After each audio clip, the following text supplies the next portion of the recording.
Hello বন্ধুরা, আসসালামু আলাইকুম। ওইতে রান্না চ্যানেলে তোমাদের স্বাগত। আজকে তোমাদের সাথে শেয়ার করব ডাঁটা আলু দিয়ে তেলাপিয়া মাছের ঝোল। এখানে আমি তেলাপিয়া মাছগুলো ভালো করে পরিষ্কার করে ধুয়ে পানি ঝরিয়ে নিয়েছি। পানি ঝরিয়ে লবণ আর হলুদ দিয়ে মেখে নিয়েছি। এরপর চুলায় একটি কড়াই বসিয়ে দিব। এটি ভালো করে গরম হলে দিয়ে দিব তেল।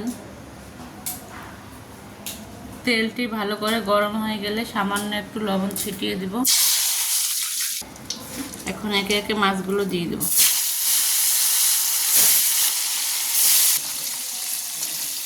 মাছগুলো দিয়ে এক পাশ ভালো করে ভেজে নেব। মাছগুলো এক পাশ ভালো করে ভাজা হয়ে গিয়েছে, এখন উল্টে দেব। মাছগুলো দুপাশে ভালো করে ভাজা হয়ে গিয়েছে, এখন মাছগুলো তুলে নেব। মাছগুলো তুলে নিয়েছি, বাকি মাছগুলো এখন কড়াইয়ে আবার দিয়ে দেব।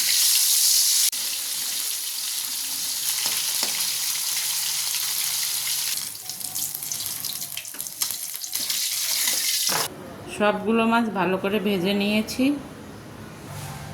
মাছ ভাজার তেলে আমি তরকারিটা রান্না করে নেব। দিয়ে দেবো পেঁয়াজ আর কাঁচামরিচ কুচি। পেঁয়াজ আর কাঁচামরিচটাকে একটু ভালো করে ভেজে নিই। পেঁয়াজ আর কাঁচামরিচগুলো হালকা বাদামি করে ভেজে নিয়েছি। এখন দিয়ে দেবো সামান্য একটু পানি। দিয়ে দেবো হলুদের গুঁড়া, মরিচের গুঁড়া, আদা রসুন বাটা, ধনিয়ার গুঁড়া, স্বাদ মতো লবণ। মশলাটাকে আমি ভালো করে কষিয়ে নেব।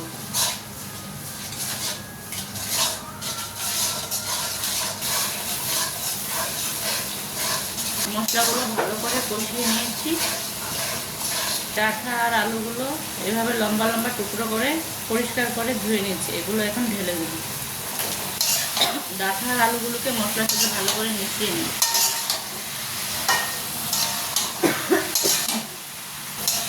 মশলার সাথে ভালো করে মিশিয়ে নিয়েছি। সামান্য একটু পানি দিয়ে ভালো করে নেড়ে নিয়ে ঢাকনা দিয়ে ঢেকে রাখবো 5-6 মিনিটের জন্য।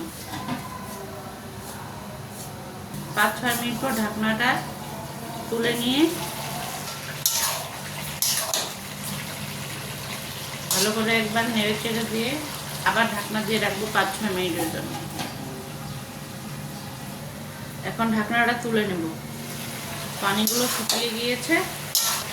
এখন ডাঁটা আলুটাকে ভালো করে কষিয়ে নেব।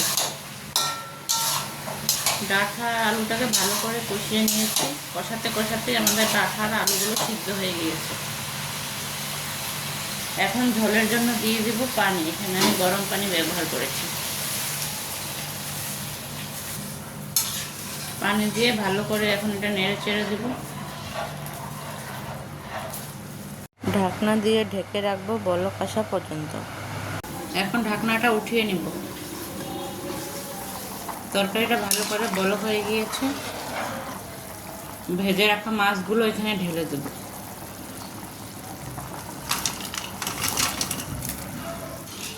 মাছগুলো ঢেলে দিয়ে হালকা করে এটা নেড়ে চেড়ে মিশিয়ে নেব।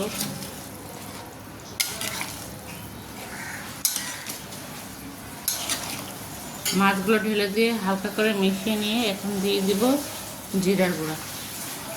জিরার গুঁড়া দিয়ে আবার ভালো করে মিশিয়ে নেব। ঢাকনা দিয়ে ঢেকে ডাঁটা আলু আর মাছগুলোকে 5-6 মিনিট জাল করে নেব।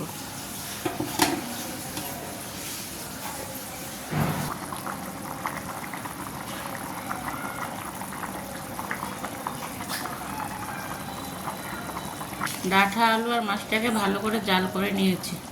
তৈরি হয়ে গেছে আমাদের ডাঁটা আলু দিয়ে তেলাপিয়া মাছের ঝোল।